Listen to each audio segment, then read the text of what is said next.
lady named Eileen. Now she's like the president of this group called the Real Project, a local Latino real estate group, and she was on the call and she loved the presentation. Me and Eileen started talking. They're like, hey, we're doing this event called AI Takeover, I think it was called, and they wanted me to be the keynote speaker for it. I'm like, all right, bet, let's do it. And so boom, I hired my guy Christian to come through with the videography. One thing, like if you're speaking, if possible, always try to get a videographer to get the video footage. You need the social proof, man. You need the social proof.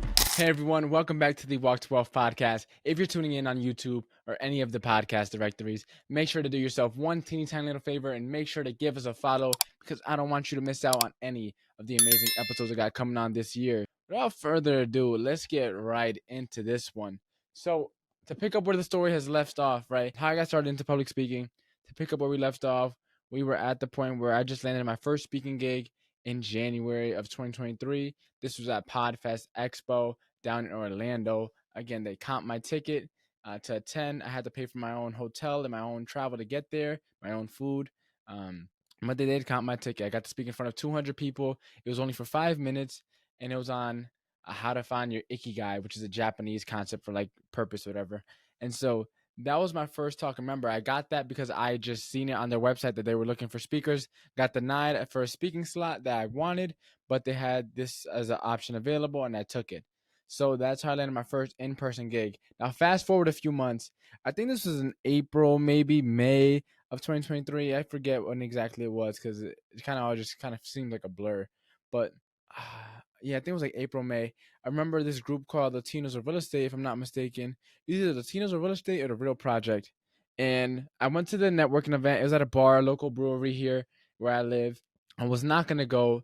My friend Roxana was like, John, you got to be there. You got to show up. And I was like, okay, fine. I'll pop out or whatever.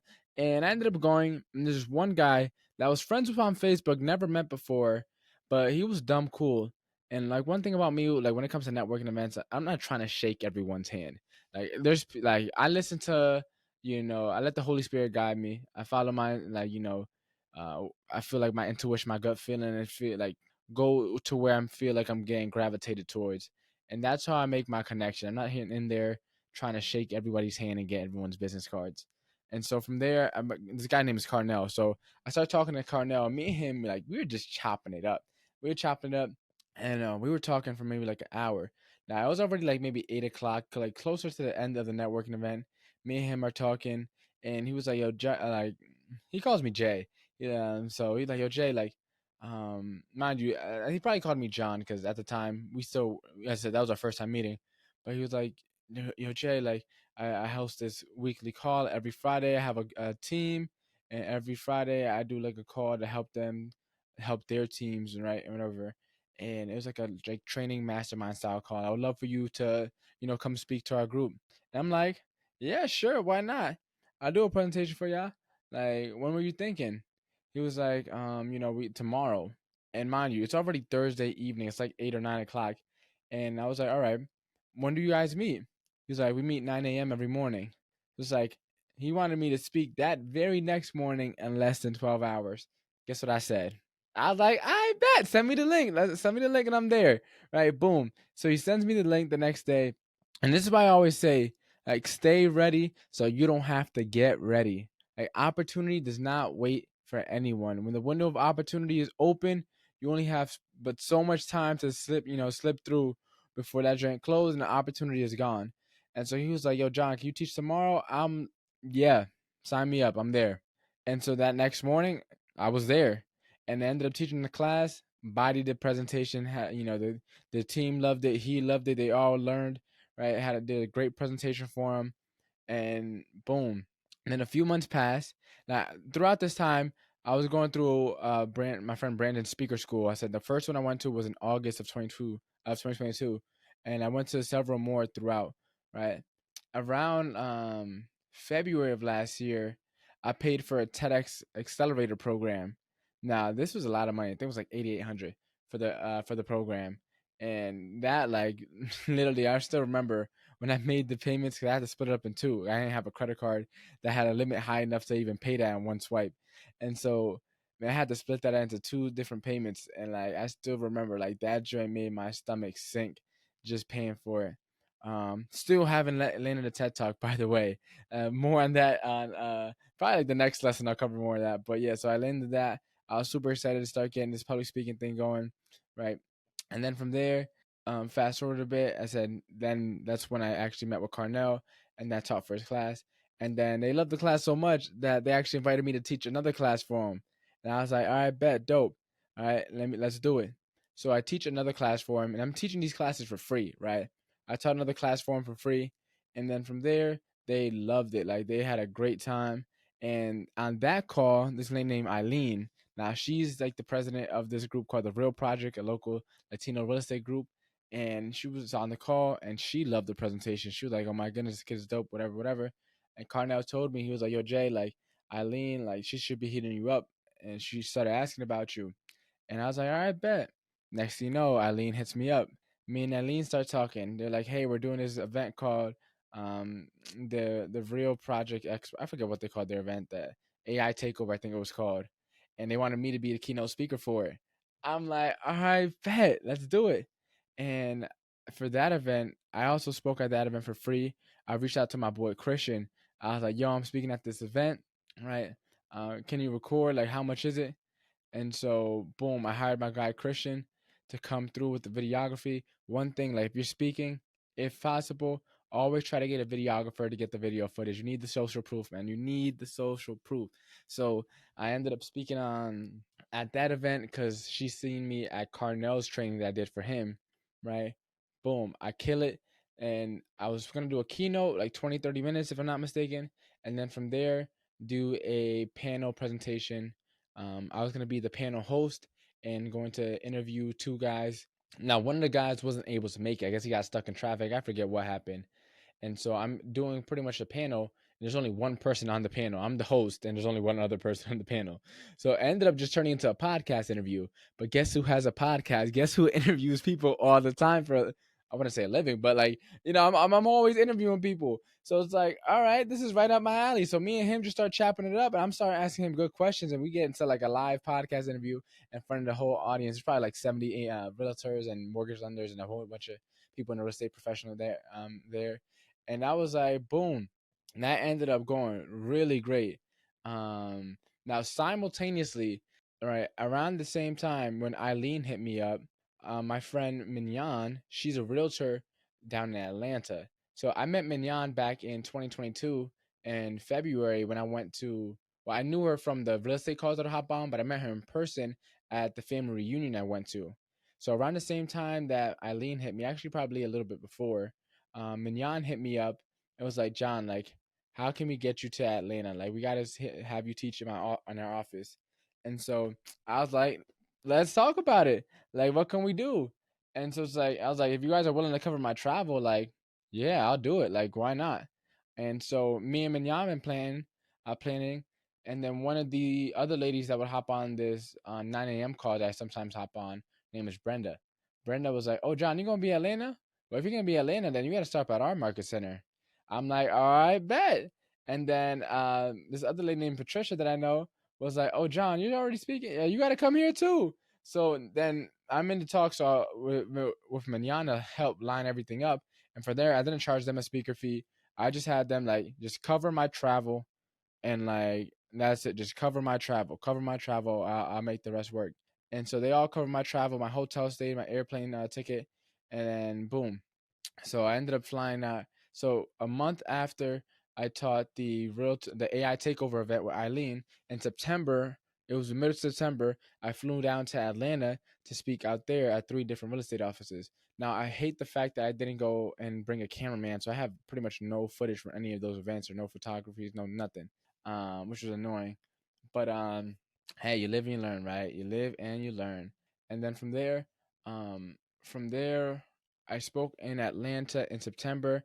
I got that event because Mignon knew me, and she just reached out of the blue. She's already attended my trainings back when I was teaching social media and seeing me teach on AI. We have met in person, multiple times at multiple real estate conferences. So I was really cool with her. So that's why your network, your connections is something like super, super important, right? Then from there, after the event in the AI takeover with Eileen, About a month later, I ended up speaking at the event in Atlanta. I spoke at 3 offices there. Then from there, I ended up getting two different people reach out to me. So the first was this group called NAREP, like the National Association of Hispanic Real Estate Professionals. Now, I used to be a part of NAREP back when I was actually focused on being an agent. I had one of the people, she had reached out to me and was like, "Hey, John, we're doing like a business expo in Fairfield, right? I think it'd be a dope event for you to speak at, whatever, whatever." So with that event, me and her, we started getting some idea. Now they were like a not for profit or whatever, or like they had to go through corporate in order to. I forget what exactly it was. So I ended up not charging for that event. I was like, first time I'll speak for free, whatever, right? And while I was at the event, now I had a horrible experience, and it's not to knock them, but like I think I was supposed to speak at like 3 or 3:30, I think. I didn't end up speaking to like almost 4:10, 4:15, and mind you, I thought I was gonna have an hour presentation. By the time I got like through like halfway point, the next group that I was supposed to hop on was already pretty much lining up. People were closing up shop, right? So it was an awful experience, honestly. Like I had my boy Christian record for that event, so at the very least, like at least they got footage for speaking at the event. But it was just like it was dumb because like people are packing up while I'm mid presentation, so that was an awful feeling. So you might have that happen to you uh, as you get into public speaking. Just know like you have to talk some of these details out. Like I should have been asking more questions to see what the venue was like. It was like open forum.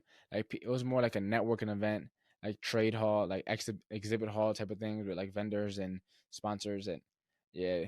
Um, but you know, I guess I didn't get anything from it, honestly. So I'm not gonna say it was a waste of time, but because I don't think you waste time. It was good practice speaking on front of a stage, and I got the footage from it. So at the very least, I got that. And then from there, around that same time, I had a lady named Jackie. Jackie is the president of this group called the Latinos of Real Estate. They had reached out to me, and they were doing this event, this called the Tri-State Expo. They had reached out to me because both of them have heard about me through when I spoke at the AI Takeover. So Jackie reached out to me. She told me what they were doing, and that was like so. Jackie reached out to me and told me what they had going on. They were flying out speakers from all over the country, and from there, so yeah, they were flying out speakers from all over the country, and they were doing a big event for realtors. And I think they ended up getting close to like 100 people or so to show up to that event. And for that event, I ended up negotiating that they pretty much let me get a sponsor seat, a sponsor table, and have them cover a hotel stay for me. Now, I completely forgot, honestly, to just send in the receipt, so I ended up never getting, money back for the hotel. But that's completely on me. That's because I always forget, which is why personally I like to charge things up front because I don't like having to like pay and then remind myself because I'd be forgetting. That's just me personally. I've had like an admin to handle that stuff. That'd probably be a good way to go about it. But like for me, I just forget and I ended up forgetting. I was like, screw it, whatever. But I ended up being the second keynote. The lady that opened, pretty much, she's the largest. She has the largest team in EXP history. Not in history, but in EXP. And so she's a big time mega agent down in Orlando. And so I got to speak right after her. That was one of the only actual keynote presentations. It was me, her, Veronica, and that's pretty much it. I don't think anyone else keynoted that entire event. Everyone else was part of like a panel and stuff. And then from there, um, my friend Guillory, he reached out to me, and this is all around the same exact time, around last year, around like October ish time. He was throwing an event. He was like, "Hey John, can I interview you at my event?" Now Guillory is someone I know, like that's one of like the guys I know from out here locally that I met at public speaker school. We always go to each other's events, support and collab with each other. I had him speak at my 100th episode event, and so it was like, yeah, dope, like of course, bro. So I got that event because I mean I know Guillory already. We collabed before, and so he was throwing an event. Yeah, so sign me up. So this is where I started to really start building some buzz. Like Q3 of last year, or no Q4 last year, I started cutting up. Right, it all started with the speaking for Carnell, did a training for him, and then Mignon also reached out around the same time. Then me and her cooked up, planned for me to go to Atlanta. I ended up speaking at the AI Takeover, right? And then from there, then October, I spoke at Guillory's event and I spoke at the NAREP event.